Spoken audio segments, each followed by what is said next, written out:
اعوذ باللہ من الشیطان الرجیم بسم اللہ الرحمن الرحیم اللہم صلی علی سیدنا و مولانا محمد وعلی آل سیدنا و مولانا محمد وبارک وسلم۔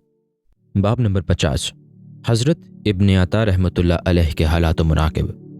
تعارف: آپ بہت بڑے مشائخ میں سے ہوئے ہیں اور آپ کے بہت سے اوصاف حضرت ابو سعید خراز رحمۃ اللہ علیہ نے بیان کیے ہیں، حتیٰ کہ وہ آپ کے مقابلے میں کسی دوسرے کو صوفی ہی تصور نہ کرتے تھے۔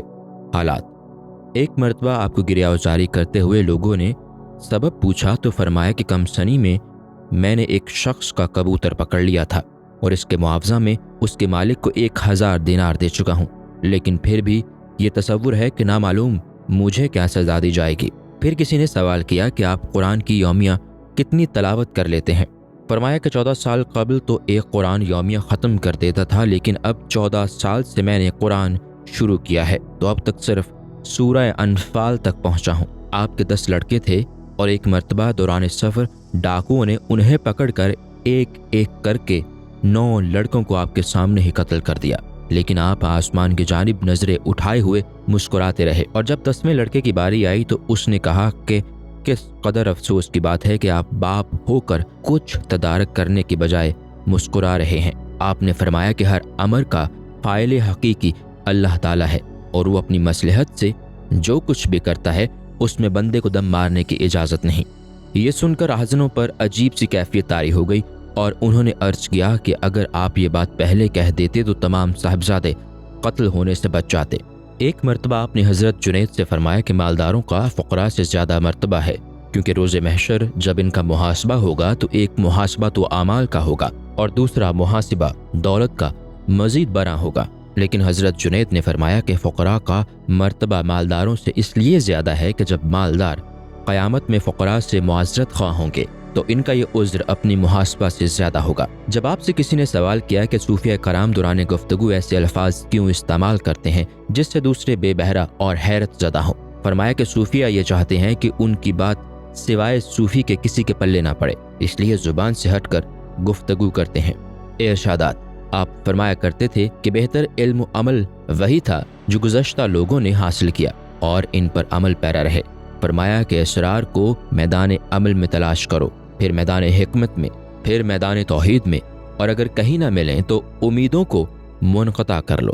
فرمایا کہ صفات پر عمل کرنا رجوع کرنے سے بہتر ہے۔ فرمایا کہ ہر علم کے لیے ایک بیان ہے، ہر بیان کے لیے ایک زبان، ہر زبان کے لیے ایک عبادت، ہر عبادت کے لیے ایک طریقہ ہے اور ہر طریقہ کے لیے ایک گروہ کا وجود ضروری ہے، اور جو شخص ان چیزوں میں تمیز نہ کر سکے اس کے لیے لب کشائی مناسب نہیں۔ پھر فرمایا کہ متبعین سنت کو نور معرفت حاصل ہوتا ہے۔ فرمایا کہ مسلمان کے مفاد کے لیے سعی کرنے والا منافق بھی 60 برس کے عابد سے زیادہ ثواب حاصل کرتا ہے۔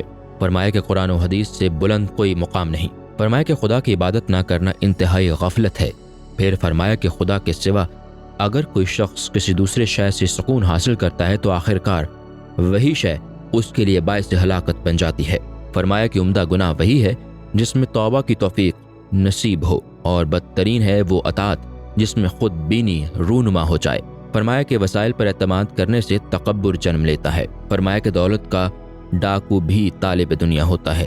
فرمایا کہ دنیا کچھ لوگوں کے لیے تو سرائے ہے، کچھ کے لیے تجارت گاہ، بعض کے لیے شہرت و عزت حاصل کرنے کی جگہ، بعض کے لیے درس عبرت اور بعض کے لیے عیش و نشاط ہے۔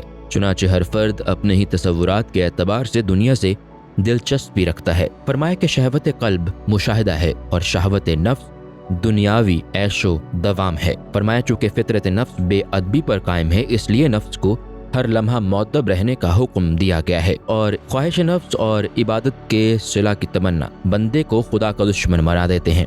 فرمایا کہ غذائے مومن عبادت خدا ہے اور غذائے منافق کھانا پینا۔ فرمایا کہ صالحین جیسا ادب رکھنے والا بساط کرامت حاصل کرتا ہے اور صدقین جیسا ادب رکھنے والا بساط انس سے سرفراز ہوتا ہے، لیکن بے ادب ہمیشہ حرمان نصیب رہتا ہے۔ فرمایا کہ قرب کا ادب بعد کے ادب سے زیادہ دشوار ہے، اس لیے ناواقف لوگوں کے تو اللہ تعالیٰ گناہ کبیرہ بھی معاف کر دے گا، لیکن عارفین سے گناہ صغیرہ کی بھی باز پرس ہوگی۔ فرمایا کہ اتباع نفس کرنے والا کبھی قرب الہی حاصل نہیں کر سکتا۔ فرمایا کہ مجھے نارے جہنم میں جلنے کا اتنا خوف نہیں جتنا خدا کی عدم توجہی سے خائف رہتا ہوں۔ فرمایا کہ موحدین 4 طرح کے ہوتے ہیں۔ اول، وہ جو وقت و حالت دونوں پر نظر رکھتے ہیں۔ دوم، وہ جن کی نگاہ عاقبت پر مرکوز رہتی ہے۔ سوم، وہ جو حقائق کا مشاہدہ کرتے رہتے ہیں۔ چہارم، وہ جن کے پیش نظر صرف مسابقت ہوتی ہے۔ فرمایا کہ رسولوں کا ادنا مرتبہ انبیاء کے اعلیٰ مراتب کے مساوی ہوتا ہے، اور انبیاء کا ادنا مرتبہ مومنین کے اعلیٰ مرتبہ کے برابر ہوتا ہے۔ فرمایا کہ بعض بندے ایسے بھی ہیں جن کا اتصال خدا کے ساتھ اس طرح ہے کہ ان کی آنکھیں اسی کے نور سے روشن ہیں، ان کی حیات اسی کے دم سے قائم ہے، اور یہ اتصال صرف یقین کی صفائی اور دائمی نظر کی وجہ سے حاصل ہوتا ہے، اور چونکہ وہ اسی ذات سے زندہ ہیں اس لیے انہیں ابھی تک موت نہیں آئی۔ فرمایا کہ بہترین ہے وہ غیرت جو محبت و ہم نشینی کے وقت رہے۔ فرمایا کہ اکثر اہل غیرت کی یہ کیفیت ہوتی ہے کہ غیرت سے نجات دلانے کے لیے اگر کوئی انہیں قتل کر دے تو قاتل کو ثواب ملتا ہے۔ فرمایا کہ زندگی کا قیام وابستہ ہے قلب محبت، گریہ مشتاق، ذکر عارف، لسان موحد اور اہل حمم کے ترک نفس سے۔ اور حضرت مصنف فرماتے ہیں کہ اگر کوئی یہ اعتراض کرے کہ زندگی کا قیام لسان موحد سے کس طرح وابستہ ہے، تو جواب یہ ہے کہ باطن موحد توحید سے معمور ہوتا ہے، اور اس کو زبان ہلانے کے سوا رتی بھر بھی کسی چیز کی خبر نہیں رہتی۔ جیسا کہ حضرت بایزید کا قول ہے کہ میں 30 سال سے بایزید کی جستجو میں ہوں لیکن وہ کہیں نہیں ملتا، اور صاحب تعظیم کے نفس سے زندگی کا قیام اس لیے ہے کہ اس کی زبان تو گنگ ہو جاتی ہے لیکن جان باقی رہتی ہے، اور اہل حمم کی زندگی نفس سے قطعاً جدا ہو جاتی ہے، اور اگر وہ اس عالم حیت میں لب کشائی کر بیٹھے تو فوراً ہلاک ہو جائے، جیسا کہ حدیث میں وارد ہے کہ مجھے اللہ کے ساتھ ایک وقت حاصل ہے، یعنی اس وقت نہ تو میں ہوتا ہوں نہ جبرائیل۔ پھر فرمایا کہ علم کی 4 قسمیں ہیں۔ اول، علم معرفت، دوم، علم عبادت، سوم، علم عبودیت، چہارم، علم خدمت۔ فرمایا کہ مملکت کا دعویدار محبت سے محروم ہو جاتا ہے۔ فرمایا کہ عقل صرف اعلی عبودیت ہے نہ کہ ربوبیت پر بلندی حاصل کرنے کا۔ فرمایا توکل کا نام ہے فاقہ کشی میں کسی سبب کی جانب نظر ڈالنے کا، اور متوکل وہ ہے جو صرف خدا پر توکل کرے۔ فرمایا کہ ارکان معرفت 3 ہیں۔ اول، ہیبت، دوم، حیا، سوم، امن۔ اور حیا کا مفہوم یہ ہے کہ جو کچھ میسر آئے اس کو یہ سمجھے کہ یہ میرے لیے بہتر ہے۔ فرمایا کہ ایک تقوی ظاہری ہے جس میں صرف حدود الہی پر نظر ہوتی ہے، اور دوسرا تقوی باطنی ہے کہ اخلاص و نیت پیش رہیں، اور تقوی کی ابتدا معرفت اور انتہا توحید ہے۔ فرمایا کہ جس شے کو خدا نے بہتر فرمایا ہے اس پر ثابت قدمی ادب ہے۔ فرمایا کہ ہر وقت کا مراقبہ تمام عبادتوں سے افضل ہے۔ فرمایا کہ قلب و جگر کے ٹکڑے ہو جانے کا نام شوق ہے، لیکن شوق و محبت سے بالا تر ہے، کیونکہ شوق محبت سے ہی تخلیق پاتا ہے۔ فرمایا کہ حضرت آدم کی خطا پر سوائے سیم و زر کے ہر شے نے نوحہ خوانی کی، اور جب اللہ تعالیٰ نے ان سے باز پرس کی تو عرض کیا کہ ہم تیرے نافرمانوں پر نوحہ خوانی نہیں کر سکتے، اسی لیے اللہ تعالیٰ نے ان کو ہر شے کی قیمت مقرر کر دی، یعنی ہر شے روپیہ اشرفی سے ہی خریدی جا سکتی ہے۔ فرمایا کہ ظاہر میں مخلوق سے اور باطن میں خالق سے وابستگی گوشہ نشینی سے بہتر ہے۔ آپ نے مریدوں سے سوال کیا کہ بندوں کے مراتب کس شے سے بلند ہوتے ہیں؟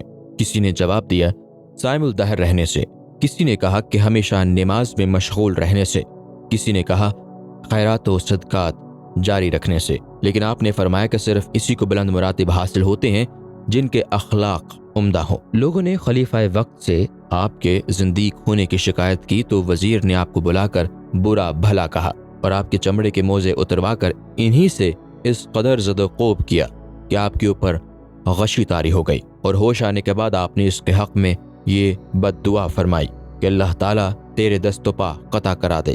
چنانچہ آپ کی وفات کے بعد خلیفہ نے کسی جرم کی سزا میں اس کے ہاتھ پیر قطع کرا دیے۔ اس پر بعض بزرگوں نے یہ جواب دیا ہے کہ آپ کی بد دعا کی یہ وجہ تھی کہ وہ وزیر مسلمانوں کے حق میں بہت ہی جابر و ظالم تھا۔ بعض بزرگ کہتے ہیں کہ چونکہ قضاء و قدر کا فیصلہ یہی تھا اس لیے آپ نے اس کو ظاہر کر دیا، لیکن حضرت مصنف فرماتے ہیں کہ در حقیقت وہ بد دعا نہیں بلکہ اس کے حق میں دعا تھی تاکہ دنیا کی ذلت سے نجات پا کر درجہ شہادت حاصل کرے اور آخرت کی سزا کے بجائے دنیا ہی میں سزا پوری ہو جائے۔ السلام علیکم۔ پوری کتاب دیکھنے کے لیے ہمارے یوٹیوب چینل صوفی سما کی پلے لسٹ میں جائیں۔ یہاں آپ کو مختلف بزرگوں کی کتابیں ملیں گی اور جو کتاب پوری نہ ہوئی اس پر کام تیزی سے ہو رہا ہے اور ریگولر بیسس پر اپلوڈ ہوتی رہتی ہیں۔ آپ سے گزارش ہے کہ آپ ہمارے یوٹیوب چینل کو سبسکرائب کر لیں اور بیل نوٹیفیکیشن پر کلک کر لیں تاکہ ہماری آنے والی کتابیں آپ کو ملتی رہیں۔ جزاک اللہ خیر۔